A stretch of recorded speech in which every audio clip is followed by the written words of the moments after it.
This video tutorial is on how to make drawings using SolidWorks. In SolidWorks, prior to making drawings, you must first finish your 3D model. In this particular case, this is a simple car. To begin making a drawing, you simply select the create new icon right here, and then on your new SolidWorks document you have to choose drawings among the three options.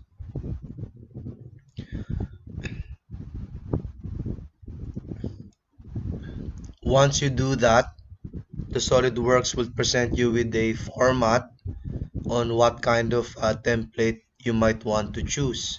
You could always select custom sheet.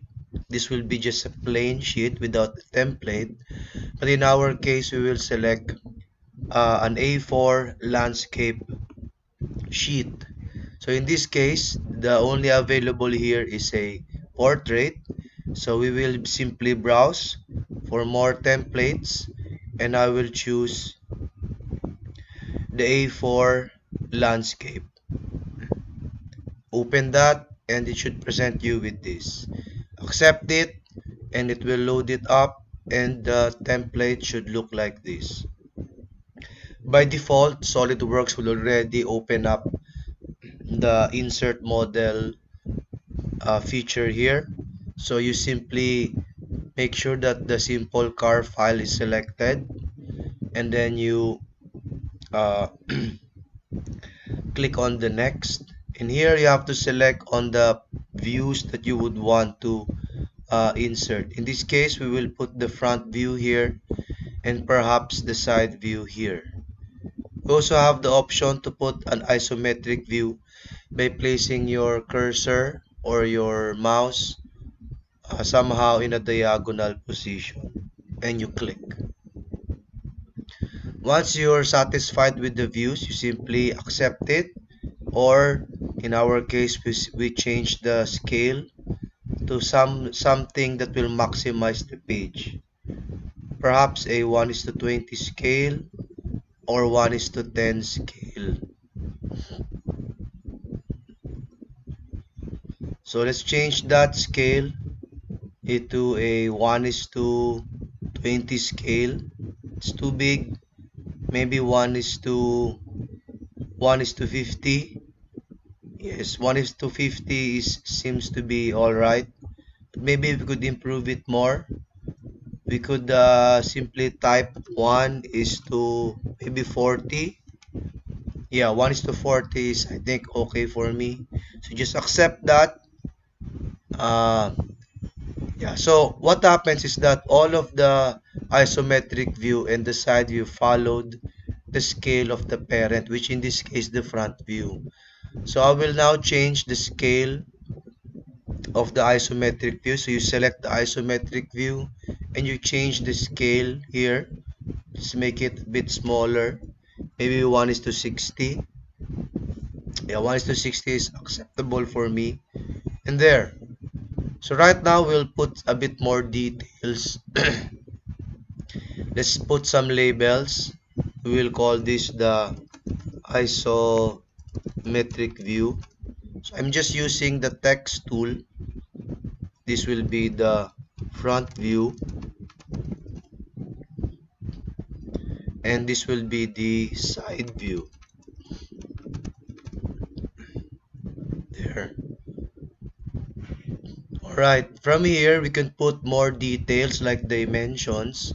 So the dimension tool to use here is still the Smart Dimension in this using this icon. Now take note that the Smart Dimension in the drawing file is not the same as the Smart Dimension when you're doing 3D modeling. Here, the Smart Dimension simply follows the existing dimensions of your model. So it doesn't drive the 3D model, it's simply representing you with the dimensions. So you can do it like this, just like that. So similar to 3D modeling, the smart dimension for drawings follows the same technique. You simply have to position your cursor in a certain way to get the right dimension. Just like that. Let's position this a bit, like here. Bring this down. Probably I'll position this here and align them. Make sure they're all aligned. Again, we follow the rules in dimensioning. Make sure there are no overlapping dimensions, things like that.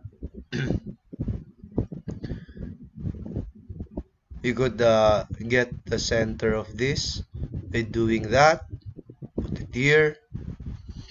We could get the diameter of that. Place it there. Place it there. We could get the radius of this. Perhaps place it here. And another radius of this. Just rearrange them to make them a bit more neat and not too crowded.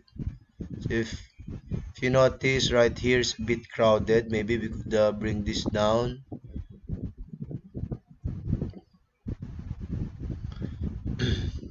Bring this down more.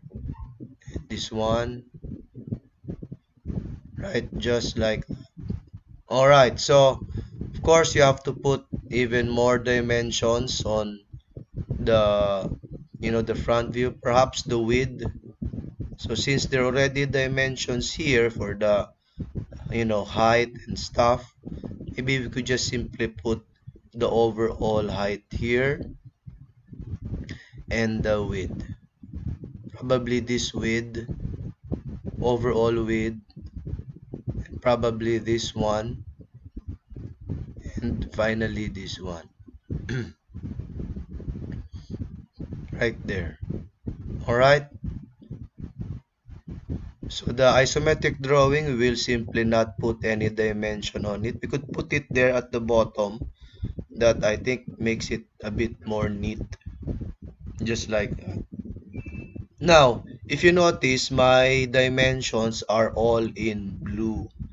So, by default, it is black. But if you want to change the dimension color, you simply need to use the properties tab, which is or the line format tab, which is this one. To be able to display that, what I did was to right click any icon here, I guess, and you go to tabs or toolbars perhaps, and you look for the line format there. Here, see, line format, and it should display this thing. So you could place it anywhere, could place it here, and you use this to change your dimensions. Now, without selecting anything,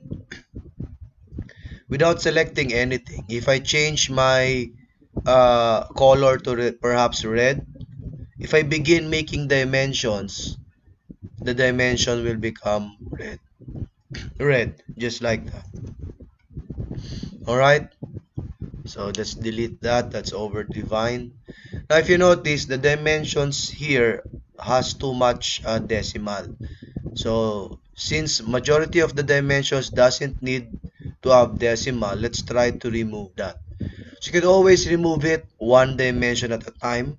You select a dimension and you change the decimal point here, none. But that's gonna take you forever because there's already a lot of dimension. One way to do this easily is you have to go to your tools and then you go to options, and from your options you go to document properties, and from the document properties go to dimensions. And here you could change the dimensions and annotations of all the elements. So in example, for our primary units, let's put none. That will remove the decimal point. You You can change the font, but we will not change that anymore. You could change the arrow size. While you're here, you can also change the line font. The line font allows you to change the thickness of the visible edges. Example, in this case, the visible edge is 0.25. You could pull that down, change it to, let's say, 0.5. And other edges, let's just make it the same without any changes, only the visible edge. Always like my drawings to have thicker visible edge. If you accept that, you would notice that everything changed just like this. So for me, this is much better looking. Of course, you have to make sure all the dimensions are complete. And once you're done, you could simply print this and just use a PDF printer. Change the settings, change the setup, make sure it is in landscape, make sure the size of the paper is A4. You accept that. You could check the preview. Okay, all looks good. Then you could simply print it. Okay. And that's it. There are other elements in the drawing, but for this particular tutorial, we are just doing the basic things. But if you want, you could, check out other tools here: projected view, broken out section, break view, detail view, so on and so forth. So that ends our tutorial, and then see you on the next video. Thank you.